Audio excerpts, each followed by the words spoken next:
Hello, how are you doing? Welcome to lawyersinfohub. Hi, hope you're good. Hope you're fine. Hope all is well with you. For my returning subscribers, I really appreciate you. For you who is seeing me for the first time, I'm Mercy. I'm your host on Lawyers Info Hub. It's a platform where we simplify law concepts, we teach law, we bring in people to share their experiences aimed at helping you becoming a better lawyer, a better advocate, a better law student, peradventure you're a law student. We are passionate about the growth of legal education in Nigeria and in Africa. So today we're looking at effective tips for effective, drafting. Tips that will help you to draft your court processes very well.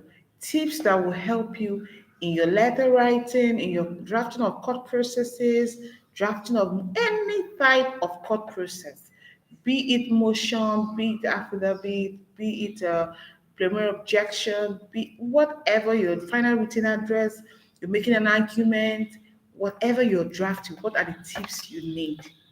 Now, in your day-to-day activities as a lawyer, you will come across, duties ranging from drafting of letters, reviewing of documents, drafting of one type of court process or the other. Now, mastering the act of drafting is not something you learn overnight. No, no, no, no, no. It's something you learn by practice. Over time, you see that you have become an expert in drafting. Not like even experts also seek to acquire more knowledge, but because you're already used to it, you know the terrain, you know how to go about it, you know where to start, you know how to stop, you know how to put in arguments together. It makes it easy for you. Or like someone who doesn't know where do I start from, what do I do? Now, very important is one thing you must know before you draft. Be it a letter, maybe you're drafting a letter based on a story, or you're trying to pass an information, you want to write a petition, you want to inform another party of something. Whatever you want to write in terms of letter, you must be able to know what the story. You want to draft, for example, a final written address, you must know the story. Peradventure, you're not even the one that conducted the trial, you must have read the file. So you must know your story. You know your story, knowing the facts of the case. You must have read. You must have read your file to understand what is the storyline, what happened here, what am I supposed to do, on which side am I? Understanding the case of both parties. Are we for the claimant? Are we for the defendant? What was the case of the claimant? What was the case of the defendant? Now, as a claimant, what should I argue? In what line should I argue? As a defendant who is defending a suit, what line should I argue? So, in understanding your story, the facts of the case, it helps you to have a better grip of what you need to do, a better grip of what the case is all about or what the storyline is for you to make a proper drafting. Now, in understanding the story, for example, you want to draft a motion. Let's say you want to draft a preliminary objection, maybe on the incompetence of a suit. Now, beyond knowing what the suit is all about, you should know what the problem is. So beyond knowing the story, you should also know what the problem is. In this, you drive, for example, I'm using the preliminary objection as an example. You want to drive a preliminary objection, and what is the preliminary objection going to be based on that can be the suit is incompetent, does not disclose any reasonable cause of action, or the parties are not necessary parties or ought not to be there, or the writ is unsigned. Just whatever it is you're basing your preliminary objection, you should know what the problem is and why am I bringing the objection.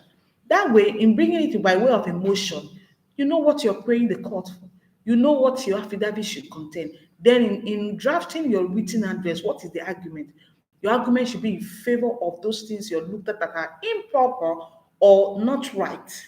So you should not bring the case laws that will support your own argument. So I say you must know your story. What is the case all about? What is the storyline? Why am I writing?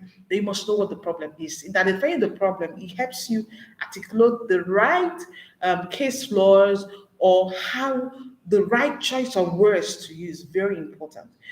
Drafting involves not you might know the law, but you might not know the right choice of words. You might know what to write, but you don't know how to really put it down that the next person really needs to also understand what was in your mind. Now, you see, one of the importance of reading law reports as a student, as a lawyer, is that you begin to see how legal drafting is done. When you read law report is a compilation of what has happened in the case. What did the claimant counsel, write? What was the argument? It's going to be a summary of what really happened and what did the judge write. When you read the writings, the judgments of many learned erudite justices, you begin to appreciate the law. Some of them have this, their best, they are wonderful, they are so fine-tuned in their legal writing, and when you read sometimes you are proud of what you're reading.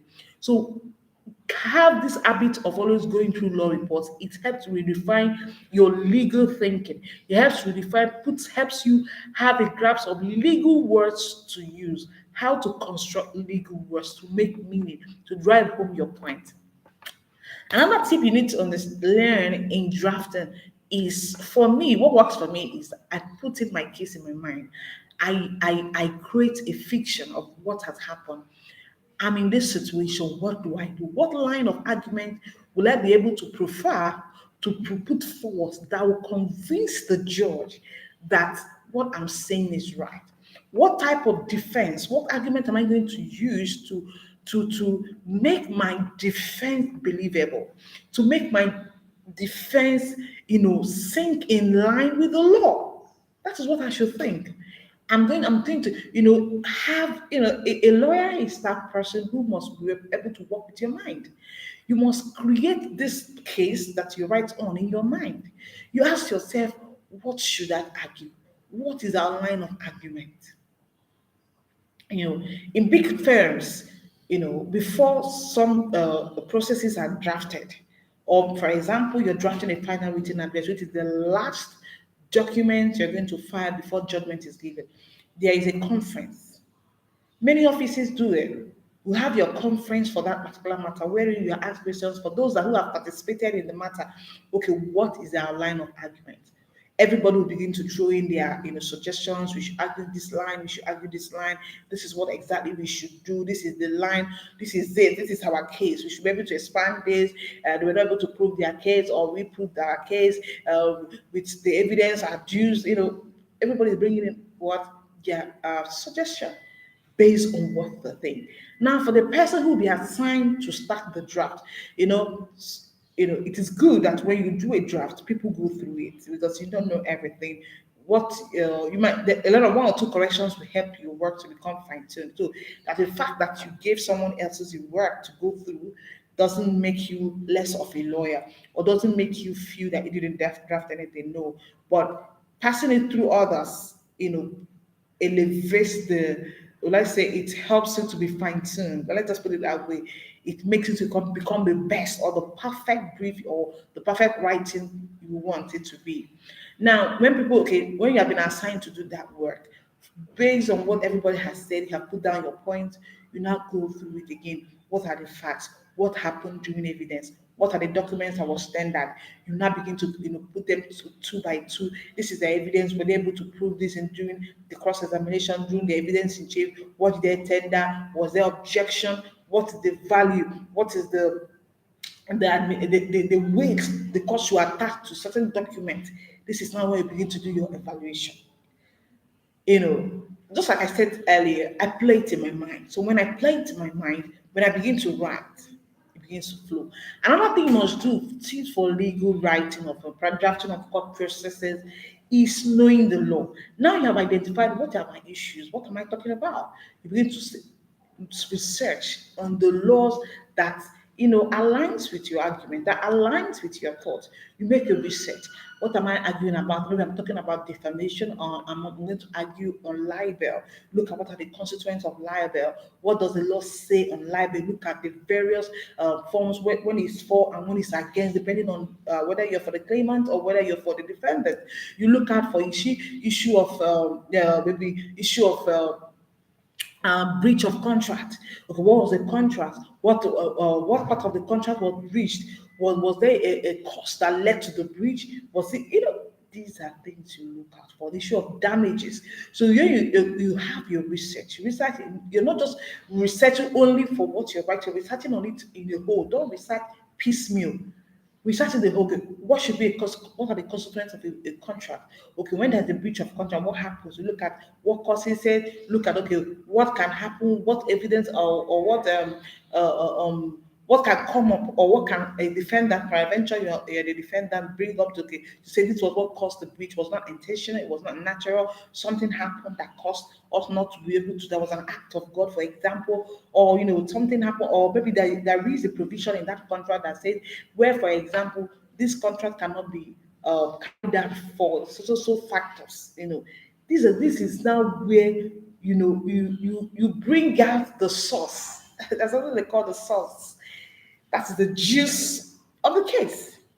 So when you're making the research, don't make your research in piecemeal. Read it at a go, because you might be in this position of a claimant today, and in the next matter you're in the you're as a defendant counsel over the same issue. So you have known what works, what does not work, what is the general rule, what is the exception. Now, when you have made your research, then you put down your work, right? Put down your presentation plan, your writing plan. That's also called the writing plan. Well, how do I go about the introduction? How do I go about the evidence, like putting it together to know what happened and the evidence chief, or the cross examination question, just a summary of facts. What do I now start arguing? How do I present my issues for determination? Peradventure, you're writing a brief or a written address in support of a motion, a written address in support of a counter affidavit. It could be a final written address. Okay, you know, it's a mind work. So you must be able to know how to put these things together. Have a writing plan, a drafting plan. It makes it very easy for you to put your ideas together, and you're going to have a beautiful outcome at the end of the day. Don't be too proud to show people your work.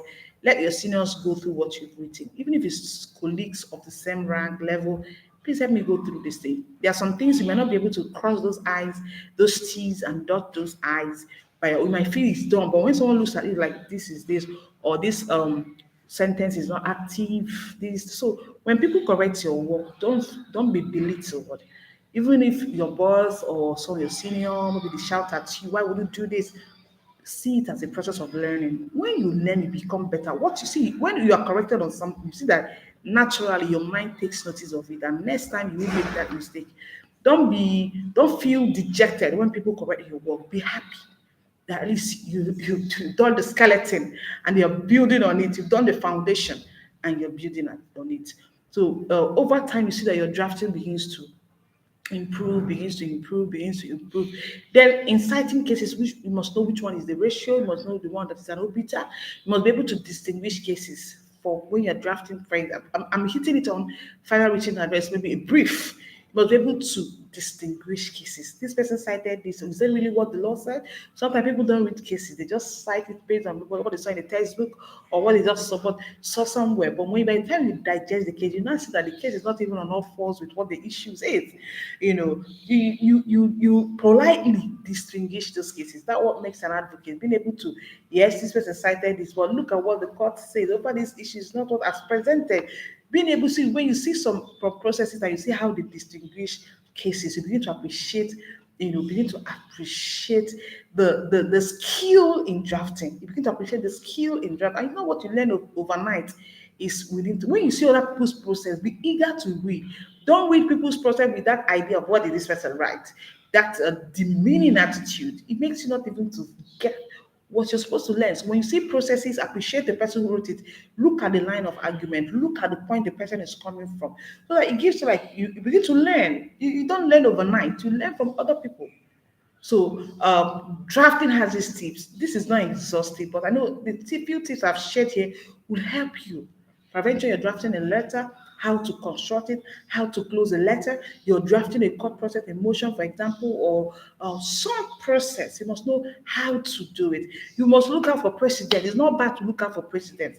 When you look out for precedent, it doesn't make you a lazy lawyer. Yeah, we believe in precedents. It's the normal thing. You believe in precedent. You've never done something like that. You've never drafted that kind of process before. You look out for precedents. You ask for colleagues, please, do you have a precedent or so, so, so, and so?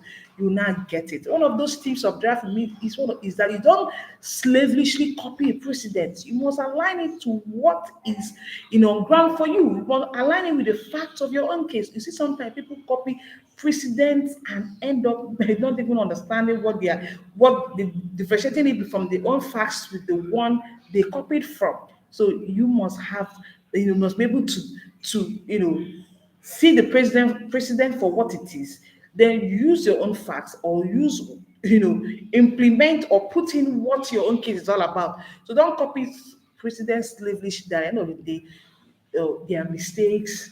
What the aim of that precedent is to show you how, is to show you what to do.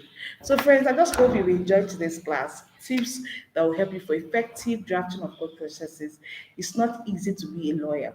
It's not easy to be in litigation. So when you see people in litigation who are doing the work, it's not an overnight success. It takes time, and when you're in your building process, when you're trying to learn, when you're in the learning process, be patient.